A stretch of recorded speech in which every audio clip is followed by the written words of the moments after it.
Current affairs D code का है। जब भी हम स्पेस मिशन की बात करते हैं तो हमारे दिमाग में क्या आता है? रॉकेट, रोवर, बड़ी बड़ी तकनीकी चुनौतियां। हाँ, कि मंगल पर पानी कैसे खोजें या फिर चांद पर बेस कैसे बनाएं। बिल्कुल, लेकिन आज हम इन सब से हटकर एक ऐसी चुनौती पर बात करेंगे जो अदालतों और वकीलों से जुड़ी है।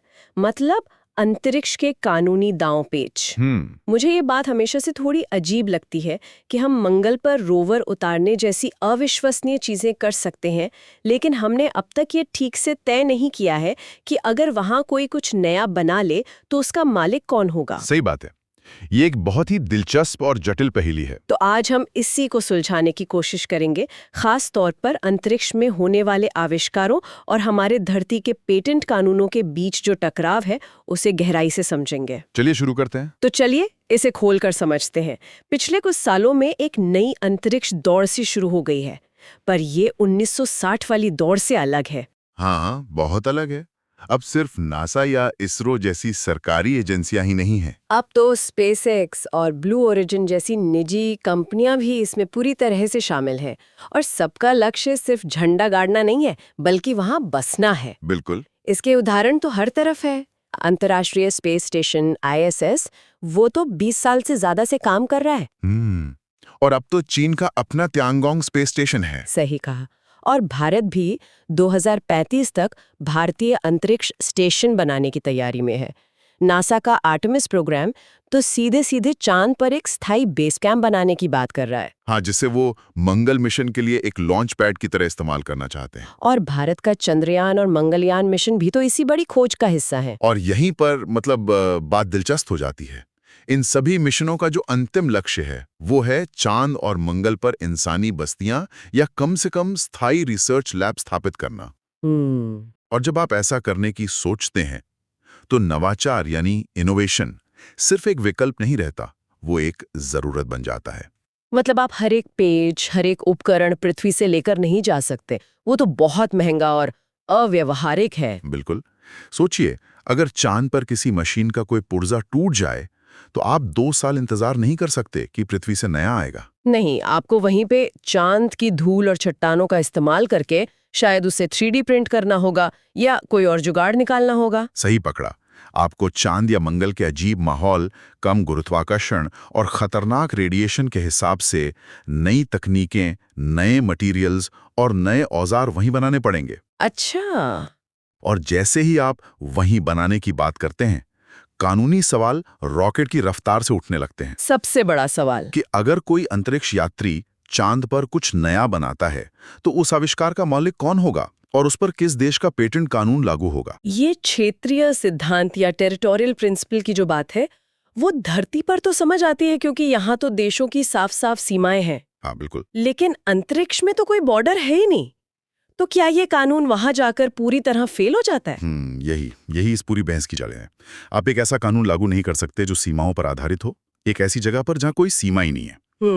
इसे समझने के लिए पहले धरती पर पेटेंट कानून कैसे काम करता है उस पर एक नजर डालनी होगी। ये क्षेत्रीय सिद्धांत पर चलते हैं। इसे एक वीजा की तरह समझ सकते हैं ना? हाँ, ये बहुत बढ़िया उदाहरण है। अगर आपके पास भारत का वीजा है तो आप भारत में रह सकते हैं, लेकिन आप उसी वीजा पर अमेरिका में नहीं रह सकते। बिल्कुल ठीक वैसे ही अगर आपने कोई आविष्कार भारत में किया और उसका पेटेंट भारत में लिया तो आपको कानूनी सुरक्षा सिर्फ भारत की भौगोलिक सीमाओं के अंदर मिलेगी। मतलब अगर कोई आपकी टेक्नोलॉजी को अमेरिका में कॉपी करता है तो मेरा भारतीय पेटेंट वहां मेरी कोई मदद नहीं कर सकता।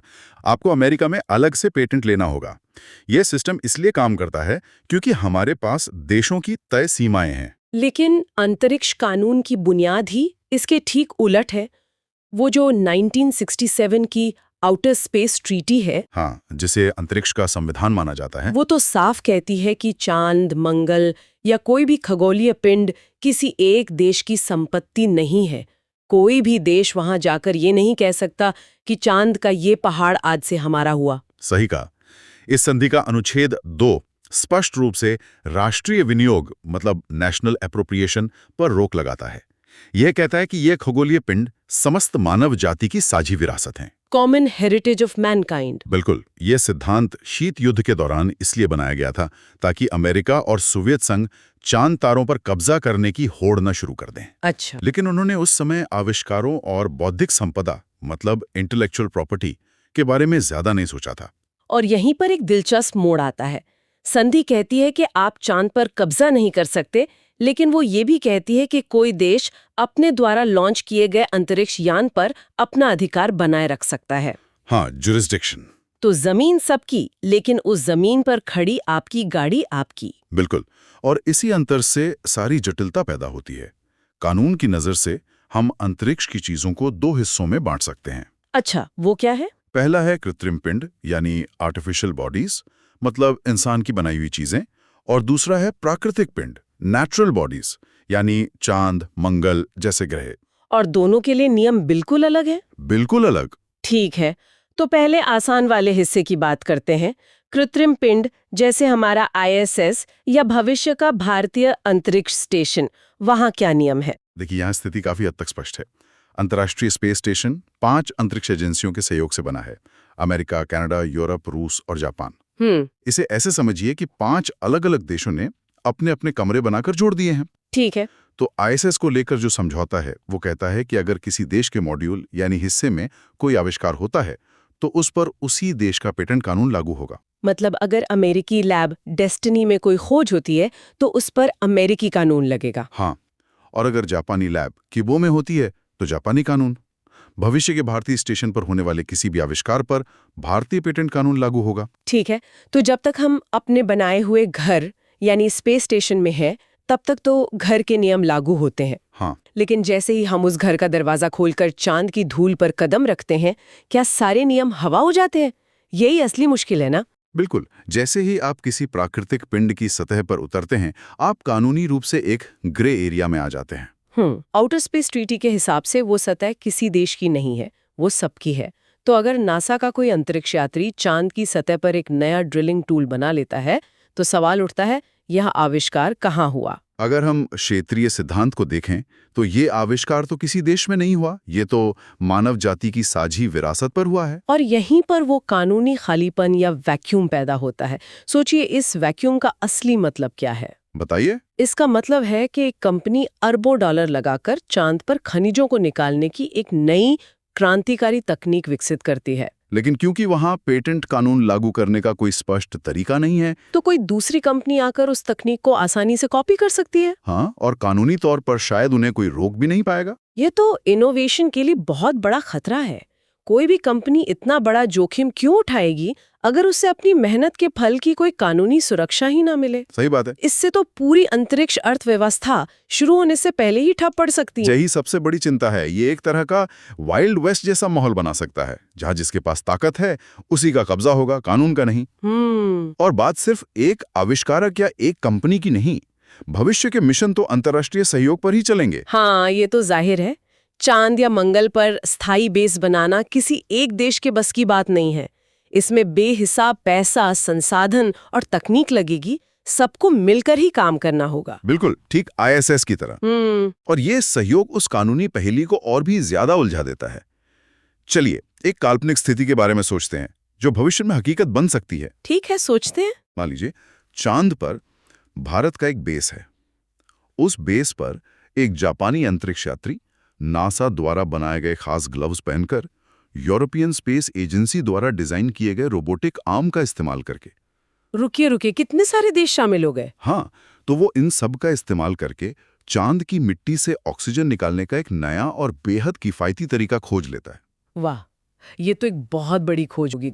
लेकिन आप बताइए, इस आविष्कार पर पेटेंट का दावा कौन करेगा? भारत, क्योंकि ये उनके बेस पर हुआ, या जापान, क्योंकि आविष्कारक उनका नागरिक था? यहां से मामला और पेचीदा होता है। अमेरिका कह सकता है कि उनके बनाए ग्लव्स की खास तकनीक के बिना यह खोज संभव ही नहीं थी, इसलिए उनका भी हक बनता है। और यूरोपियन एजेंसी कहेगी कि उनके रोबोटिक आर्म ने ही तो असल काम किया, इसलिए मुख्य इन्वेंटिव कंट्रीब्यूशन तो उनका है। बिल्कुल। ये तो एक कानूनी दुस्वप्न जैसा है। एक ही आविष्कार पर 4 देश दावा कर रहे हैं, और ये सब उस जगह हो रहा है जो तकनीकी रूप से किसी की है ही नहीं। हाँ, तो मुकदमा कहाँ चलेगा? किस देश के कानून के हिसाब से चलेगा? यही वो सवाल हैं जिनका जवाब फिलहाल अंतर्राष्ट्रीय कानून में मौजूद नहीं है। हमारे पास इसके लिए कोई गाइड बुक नहीं है। कृत्रिम चीजों के लिए नियम है, लेकिन जैसे ही आप किसी ग्रह की सतह पर उतरते हैं, नियम धुंधले पड़ जाते हैं। तो ये सब हमें कहाँ ले जाता है? क्या इसका कोई समाधान निकालने की कोशिश हो रही है, या हम बस इंतजार कर रहे हैं कि पहले कोई झगड़ा हो फिर नियम बनाए जाएं? नहीं, कोशिशें हो रही हैं।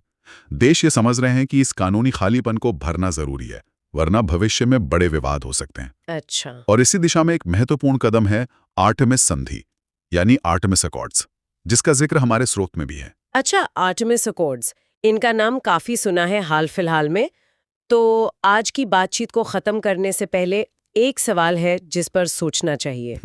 ये सवाल सीधे तौर पर हमारी चर्चा से जुड़ा है। सवाल ये है कि हाल ही में चर्चा में रही आर्टेमिस संधि निम्नलिखित में से किससे संबंधित है?